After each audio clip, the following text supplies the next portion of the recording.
नहीं पहुंचेंगे तब तक इन्हें कष्ट ही कष्ट होता है। श्री सदगुरु की भले ओकरा वो खिड़की में की लागल छै। श्री सदगुरु तो इसी तरह जीव को चेताने के लिए वहां से मच्छिंदर नाथ ने गांव में घूमने लगा। कनिन का नाथ पूछते हैं कि गुरुदेव थोड़ा सा समझा दिया जाए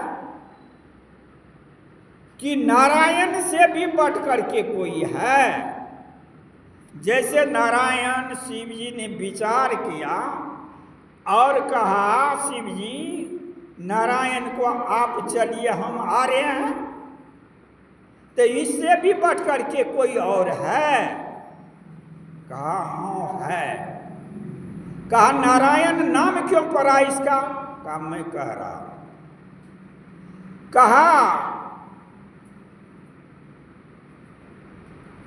चटपटा सुनो। जब कुछ नहीं था, ये शून्य था संसार, तब परमात्मा के मौज हुआ।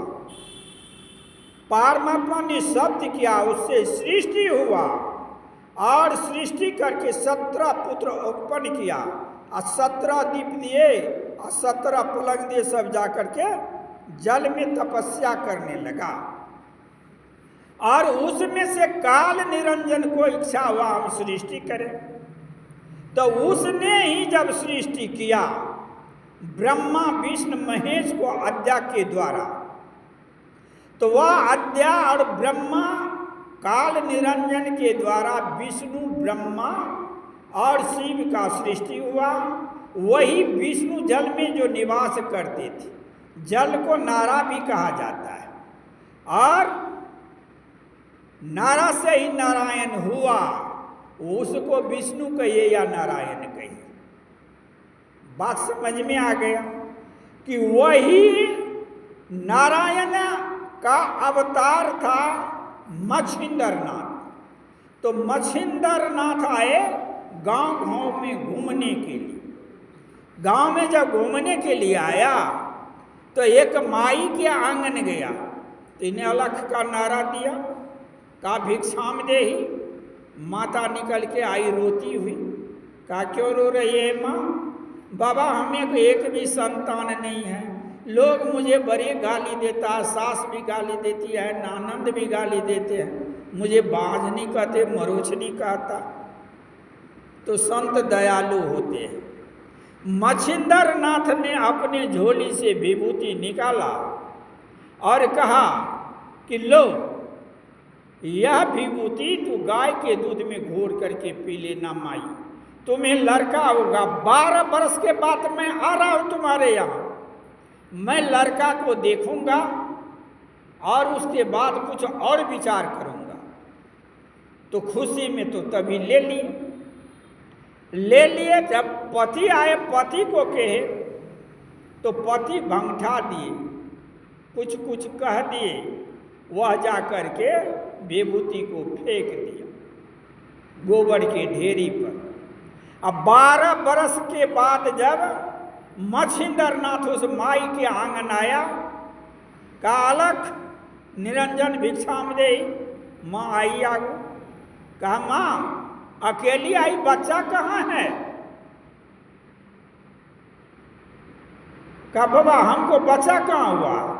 कहा हम विभूति नहीं दिया था तुमको कि तुम्हें लड़का हो जाएगा, तो रोई थी, वह लड़का कहाँ है? बाबा नहीं भेले, नहीं भेले, अनर्थ अनर्थ बात अनर्थ, वृथा न हो देव ऋषिवाणी, वृथा कैसे हो गई? तो आप झूठ बोल रही हो। क्रोध में आ गया, कहा देखिएगा जल निकाला, कहा तुम जला करके अब ये खाक कर देते।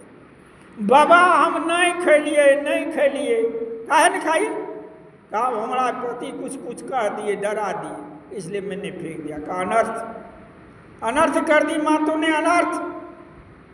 वह बच्चा ने भगवान शिव, हम दोनों में बात हुआ था, शिव जी आकर के अवतार लेते, कहाँ को विभूति फेंके?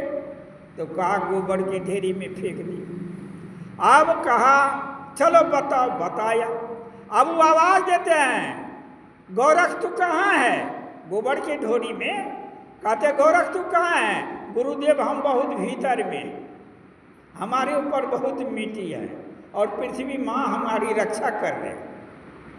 कुदाली लाया, खून करके निकाला गया। वह 12 बरस का लड़का, देखने में बड़ी सुंदर। अब तो माई के हमको दे दीजिए, हमको दे दीजिए। कहा तुमको कैसे देंगे, ये तुम्हारी बेटा है, पाली पोसी हो, सेवा किए हैं और तू खाई नहीं, तो अनर्थ फेंक दिया इसको। जब लेकर के चला, माई बड़ी रोने धोने लगी, लेकिन फिर भी परवाह नहीं किया। वह मछिंदर को लेकर के चला गया। और गोरख ही कह रहा है, गोरख का मुझे लेकर के मेरे गुरु महाराज चले गए। और मेरे गुरु महाराज जब चले गए तो धर्म के प्रचार कर रहे थे मेरे गुरु महाराज।